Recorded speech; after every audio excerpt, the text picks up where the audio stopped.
Good evening, ladies and gentlemen. Good evening. The African American Dialogue, Jewish Dialogue, is pleased that you are here to share stories and dreams that have brought our community together over the decades, and that through the activities of tonight and other planned events will pave the way for more interaction and involvement in the coming weeks ahead.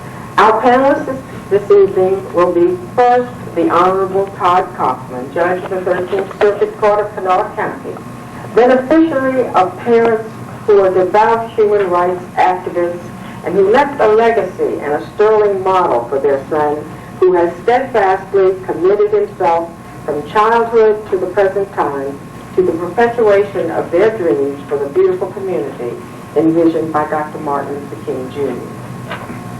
Second will be the Reverend Homer Davis, retired minister and district administrator of the United Methodist Church, past president of the Charleston branch of the NAACP, member of the Martin Luther King Jr. West Virginia Holiday Commission, untiring human relations ambassador, alumnus of West Virginia State College, who, like Charleston's Reverend Leon Sullivan, has devoted his life to the search for human justice. Third is Ms. Helene Bodkin, ubiquitous community activist involved in countless organizations and projects dedicated to interfaith relations and social justice. Former legislator, environmentalist, have been given leadership in the county recycling program, book company representative, the Children's Encyclopedia, world traveler. Our fourth speaker will be the Reverend Ronald W. English, minister and educator, disciple of the Reverend Martin Luther King Jr., activist and local drum major for justice and community involvement, servant leader and champion of the underprivileged, the underserved, and the underrepresented. Our fifth speaker will be Mrs. Mary C. Snow, well-known veteran educator, still on the job of educating young children in the county's elementary schools as a substitute in her retirement after 55 years or more as teacher and principal. Respected poet laureate of the Elementary Principals Association. I might say feared because you never knew who would be the subject of her poetry. Couture, listen to this now, couture model on the runways of Charleston Fashion House. Active civic, social, and church organization participant, distinguished by her creative leadership in countless community projects.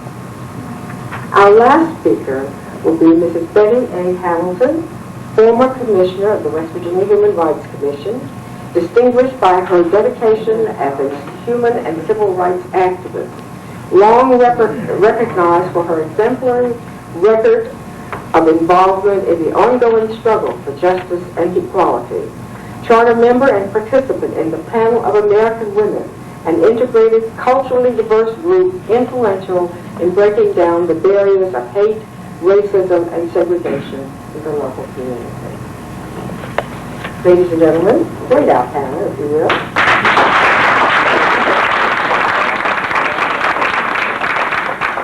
And now, I will just pose this general question that they may or may not address now, but perhaps it will be a pervading question.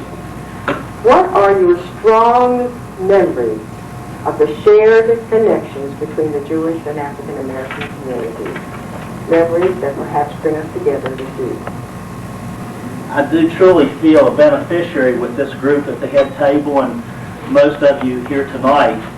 And it's very difficult to synthesize to start with 40 years of civil rights history in my life in the 5 minutes that we've been given to speak. We haven't rehearsed this, so I'll start with a little outline that I remember first coming into the civil rights world. I remember attending John Adams Junior High School in the old Triangle District and making friends with so many of my classmates that lived downtown. And the earliest memories I have of integration was with the interstate system coming in and displacing many of my friends who I went to junior high school with, and the conversations that took place at home back in the early 1960s.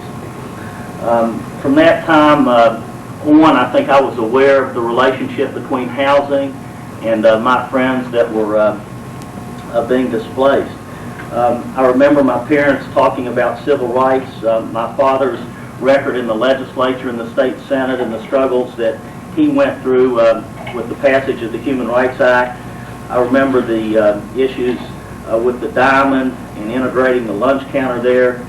I remember in 1968 when my father ran for governor, attending the Democratic National Convention in Chicago.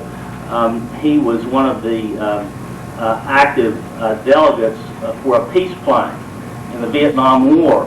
And I remember, together with those individuals that worked for a peace plan, Julian Bond was leading the insurgent delegation from Georgia, together with a few members from West Virginia and California. And it was at that time that I realized that Julian Bond and I had gone to the same high school in Philadelphia. I didn't realize that any Afro-Americans had gone to that high school back in the 1950s when Julian Bond was in high school. And in fact, we talked about that in 1968 in Chicago, and his father was the cook at the high school. Well, Julian Bond was too young to be vice president in 1968. The Constitution requires that you have to be 35 years old, and he was only 34, but we became friends then, and we continued our friendship. He's come to Charleston a couple of times since then, and I've had a chance to be with him on those occasions.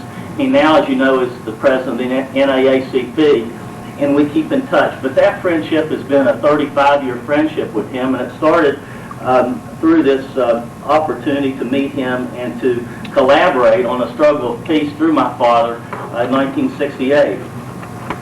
I guess I could go on a little bit in my time about my mother's membership on the board of the directors of the Maddie V. Lee Home. She was the only white woman on that board of directors when she was killed in 1980, and she talked to me about how important it was for her to serve on that board, even though she was a little bit fearful of walking downtown where the Maddie V. Lee Home was by herself, late at night. Having said that, that was one of the more important things that she did in her life. And then, as a beneficiary of this legacy, I was elected with many of the people who have broken down these barriers in civil rights who are here tonight at the table to the state senate in 1982. And my tenure in the Senate included working with people like Booker Stevens and Ernest Moore on the passage of the Martin Luther King Holiday Commission Bill. And to this day, I've enjoyed the work and the collaboration, if you will, with many of the people who are at this table tonight on the Martin Luther King Commission. I can honestly say that my contested campaigns over the past 20-some years in Kanawha County have had the blessing of most of the people in this room, and without that collaboration between the members of the Jewish community and the Afro-American community, I certainly wouldn't be here as a judge today. Consistent with that, I've enjoyed attending the Garnett High School reunion to meet and share so many of the memories and stories of people who attended that segregated school before 1954. I went to a segregated elementary school, Dunbar. I went to a segregated junior high school, Boyd Junior High on Jacob Street. I went to a segregated high school, Garnet High School. I went to then a segregated college, West Virginia State College. However, prior to West Virginia State College, I went to a segregated army, the United States Army. Went into the Normandy invasion, fought in 4 campaigns, came back home, and then went to a segregated college, West Virginia State College. But as I recall my relationship with the Jewish community, when I was but a youngster, 13 or 14 years old, living on First Avenue here in the West Side Bottom, we called it, where that lady back there lives now, Charlotte Wilkerson, the block below there. I was fortunate to get my first job as a delivery boy for a drugstore that's right across from Stonewall where Stonewall Jackson High School is now. Bernie Schlock, I believe his name was, hired me as the janitor and the delivery boy. That was the first job I ever had. A good job for a kid, still in high school. But then my relationships, as I came back from the war and began to be involved in demonstrations in the civil rights movement, because everything had been segregated in my life. And I became involved with a passion in the street movement, in making change. And as the article by Charlotte Farrell Smith, I think, referred in the Daily Mail, that's most of my story. But we were trying to bring about change, and through our efforts, through Rabbi Cooper at the synagogue and people in the Jewish community. I see a couple of ladies here that were instrumental in helping us, and of course Helene has always been around, in helping us try to bring about change in this valley.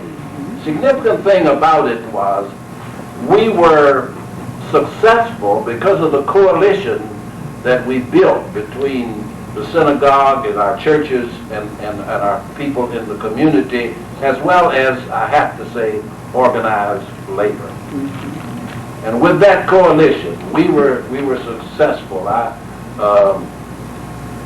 mentioned, I'm forgetting his name now, the gentleman that was the at-large councilman that I mentioned in the newspaper, Virgil. I have high regard for Dr. Virgil Matthews because we had 2 or 3 African-American council people before Virgil, but they hadn't produced much. It was Virgil's tenaciousness as an at-large councilman that brought about the passage of a civil rights omnibus ordinance that literally changed things, I think, in the valley, opened up restaurants, opened up employment, made us drastically different in Charleston from the other large city, Huntington. But my recollection and my memory of those early days, 60s and early 70s, were rich with the ties and the cooperation and the commitment that we had both as a Jewish community and an African American community. I have mine here. I can remember my mother when she drove Daddy down to the West Virginia State College campus to teach retailing in his friend's class, remarking how it felt to be the only white woman on campus. I remember that my dad left a big bequest to the NACP when he died. I also think that a big influence was the temple. Rabbi Maurice Eisendrath was, for 1 year, he was rabbi at Temple Israel, which is up on the boulevard now. And I think you should know that in all the history books, he is pictured with Martin Luther King right alongside with him in all of his endeavors. And I think you all would like to know that at the Union of American Hebrew Congregation Religious Action Center in Washington, the voting rights and civil rights legislation was written on the table in that office on Massachusetts Avenue. I noticed when I stood outside of the jeans dress shop when the bands went by that there were never any blacks, and I'm going to use that word because that's the way it was then.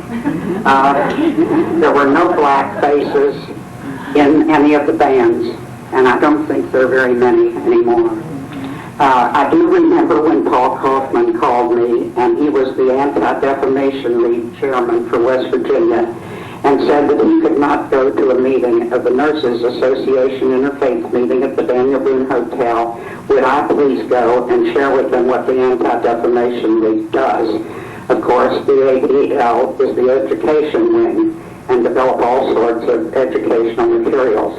Elizabeth Hazelton, the wife of Kyle Hazelton, the Baptist Temple leader in the fight for open housing, was chairing it.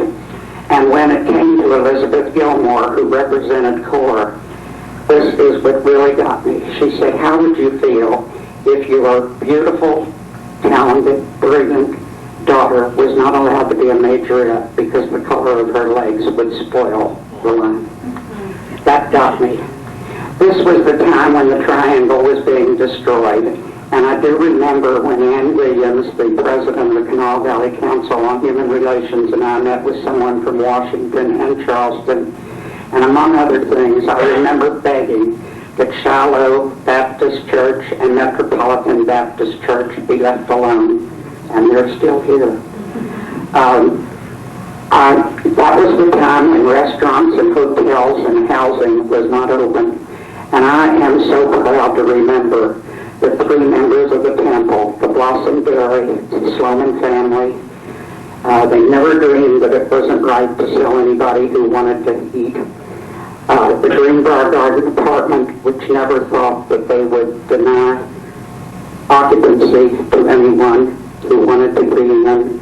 And to MD's the Margolises, that was the Trollhammer family, and MD's the Margolises who hired a sales girl, the first black salesperson in any of the things. Now, I was very active in the Kanawha Valley Council on Human Relations, and they had set up a program called Choose. And I remember Gene Lowenstein sitting over on Donnelly Street in the old abandoned school with the big map, and every person who advertised the place for rent, she called to see if they would run on an open occupancy basis. I remember when Drew's Jean Kaufman came to one of our meetings and said she was so upset. A black youngster who had been swimming with the Charleston High School team swam there. When he came home from college, he was denied admittance, and we told her, go for it. And she went up to talk to the president of the board, and he said, well, Rose Jean, we're working on that. She said, you better work fast because we're going to the newspaper tomorrow. The policy changed. All right, it's 1970, and I was asked to be the treasurer of the Coal Branch Heights Daycare Center up on Coal Branch Heights above Capitol Street. This was a mission church from the Christ Church downtown, and it was mainly black, poor people. The first year, we got money to pay for the salaries. The second year, we had to pay half of the salary. And the third year, we had to pay all of the salary. And it was January, and I had held back the employee money. And it was that or paying the salaries of the employees. And it was very risky when I paid the salary of the employees. I went to see Pete Merchant. I was on the Charleston Human Rights Commission, and I went down to see him in the trailer where we were located down by Elk River, because by that time a lot had been destroyed in the triangle. And waiting for him, I saw daycare. And I said to him, what do you have to do with daycare? He said, well, I went to the First Baptist Church to enroll my children, and I was made the president of the daycare. And I said, are you having trouble financially? He said, boy, are we. On the Family Service Board, we had taken over the Orchard Manor Daycare Center, and they were really ready to collapse. And the Canterbury Center and Institute, all of these were just destitute. It ended up that Mary Lou Rubenstein was a daycare specialist, and some of you knew her husband. He was Dan Rubenstein, who became the head of the sociology department down at West Virginia State. She told us about something that was 3-for-1 federal match. So 15 of us got together up at Temple Israel, and we talked about what we were going to do, and we put $700 on the table, and 2 of us went up to talk to John Yankee, who was Leon Ginsburg Assistant of the Department of whatever it was called then. And we said, make that be $2,800. This was less than 5 weeks later. This had sailed through all of the hurdles, and they were paying, they were making a special pilot program, and they paid daycare centers $4.50 a child, whether they were there or not. And they had not been doing that before. At the end of that time, where were we going to get the next $700? So we went up to the United Way, and United Way put that money up. The enrichment standards went through the State Department so that all daycares were helped. But the Lord again works in very mysterious ways. Central Child Care of West Virginia was formed as a coordinating agency. for daycare. I'm really enjoying the position I have here between two legends, really. One is just spoken, Mr. Lane Rockin, in terms of the kind of long-term commitment to social justice and the way that she went about doing it in terms of those kinds of connections is significant of how the Jewish community and the civil rights movement has been a successful coalition. And then on my right, to come forward in speaking, a lady that I affectionately call Dr. Mary Snow, who is a distinguished educator in this valley. I think that those two people represent two streams of connection between the African American community and the Jewish community that has really stood the test of time in terms of education and in terms of political action that may not have always made the front page, but was always very effective in its results. And also the connection between females of African American community and the Jewish community. That correlation has always been very effective. In terms of just two or three shared stories or vignettes that I would share. I remember growing up in Atlanta, Georgia, which I've always said is a little bit further down south than here. I remember growing up in Atlanta, Georgia, on the southeast section of Atlanta, which was segregated, but we were about 3 or 4 blocks from Ebenezer Baptist Church, where Dr. King and Daddy King and Dr. King were pastors. But those were the ways in which there were incidental connections between the African American community and the Jewish community by way of stores, by way of department stores, by way of grocery stores, by way of soda shops that were set up. And when Reverend mentioned a few minutes ago that he was employed early on, that just kind of brought all that back to mind. And what was happening was that these were just kind of incidental situations. You see, in the South, poor whites did not have the resources or the temperament to set up shop in black neighborhoods. That was not going to happen. Middle class whites did not think that it was economically advantageous, and they just didn't have that frame of mind either. It happened that the Jewish community saw the economic advantage, and in so doing, established relationships in that community that was really the genesis of the connections that survived and went forward into the human rights struggle. So what I'm saying is that the initial connections were incidental, and it flourished.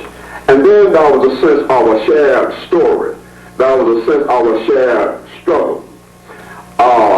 Then in Atlanta, we looked upon the members of the Jewish community who were able to succeed politically because they had such strong economic resources. The first Jewish mayor of Atlanta was Sam Michel. And we happened to be our senior high school president of my high school, and I was sitting next to him. And this was during the civil rights movement around 1960, early 60s. And we were sitting in a predominantly black, well, not predominantly black, all black high school on the southeast side of town in Atlanta, where he had come and to participate on one of their civic days. And he was the only white in the audience. On boards of education, you would find members of the Jewish community, and they would often take the moderate position in favor of some legislation that would help high schools, daycare centers, etc. And so that was the place where the other alliances were alive and well in terms of sponsoring educational opportunity before it was time or before integration. That was the kind of association that was happening between Jewish and African American communities educationally. Oh well, I realize that I'm up against an astute body of panelists and a very discerning audience. I began to reminisce about my almost 9 decades of life. They were not episodes that would probably go down in the history books, but I like to reflect on the moments, the episodes, to build upon what we are talking about tonight. African Americans and Jewish communities have both faced great disasters and massive misunderstandings. Yet all this, bit by bit, I believe will be overcome through such occasions as this, by personal associations, connections, and so forth. Allow me to bring you a little closer to my own personal connections that have, I believe, added to a successful format along these lines. 3 areas in particular: in education, in business, and in community service organizations. In 1955-56, I went as an exchange teacher to Cardiff, Wales, a precedent, a daring move. I, a black educator coming from a segregated educational background, attempting to go where no black angel dared to tread. And my exchange, my counterpart, was Jewish. Oh no, I was concerned. How was this going to work out? It so happened that I had some fine Jewish business contacts in Charleston. They rallied to the situation. Zena, who was my counterpart from Wales, had a powerful 1-year stay in Charleston, thanks to my Jewish connections in business, in friendship. Let's take a look at my business connections. They span beyond my clothing accounts. Examples: they brought me gifts from their international travels. They gave me my first wedding veil. And now, after more than a half-century, we all keep in touch. My contacts with Jewish professionals has been on a wide scale. Teachers, counselors, staff. When I served as a principal in Kanawha County schools for 35 years. And we still exchange information.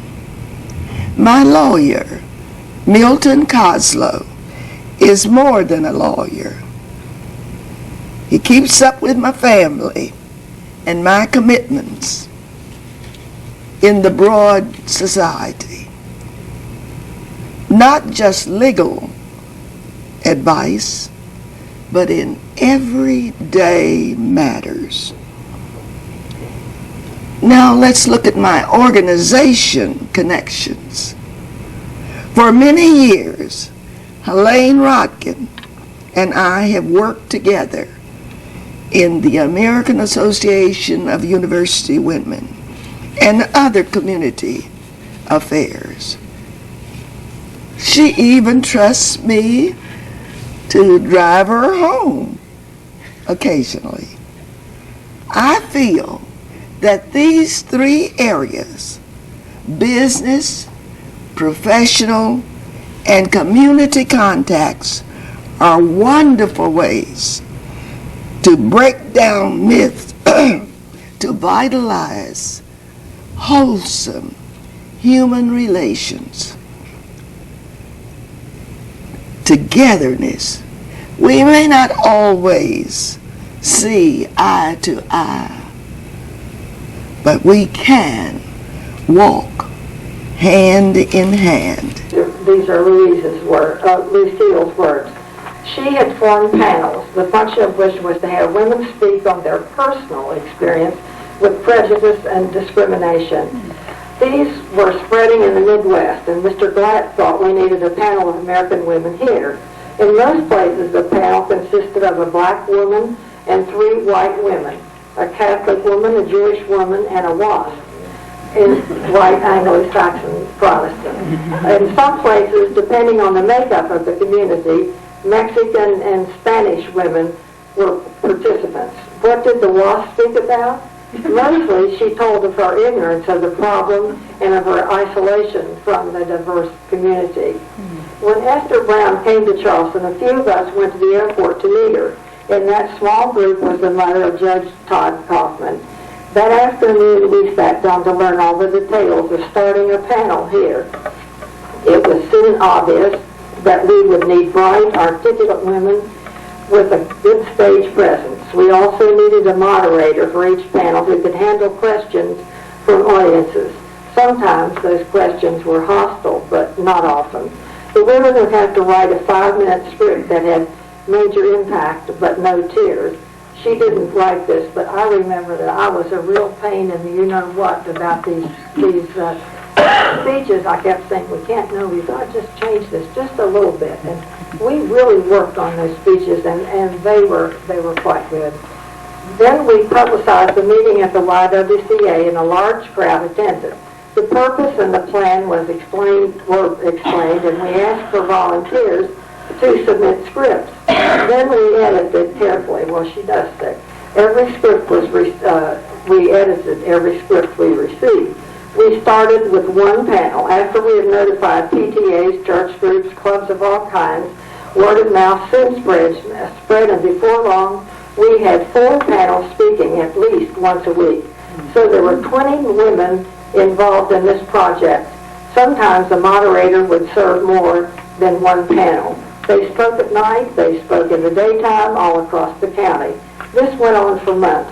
I was immensely proud of the competence of our panels and their effectiveness in the community. The women were careful to read their personal scripts, knowing that something off the cuff might be misinterpreted. This was a fine educational project. I think that it would be hard for younger people to realize that when we spoke in these different areas, often there were people there who had never heard an articulate African American speak. It was a real eye-opener, I think, and it certainly was an eye-opener for those of us who served on the panel, and I think it was a very effective group. My friend Elaine Abnathy, sitting back there in the back, was one of the panelists. I think she's the only person here who served on the panel. Undoubtedly, this has been an evening to remember.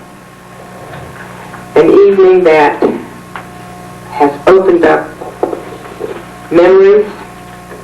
I could look at the faces. It was my pleasure to be able to scan the audience, looking at the faces, looking at the nodding heads, looking at the eagerness that some of you I know possess at this time to share your connections and your stories, and that's exactly what we're going to do. But before we do that, Please give our distinguished panel a round of applause.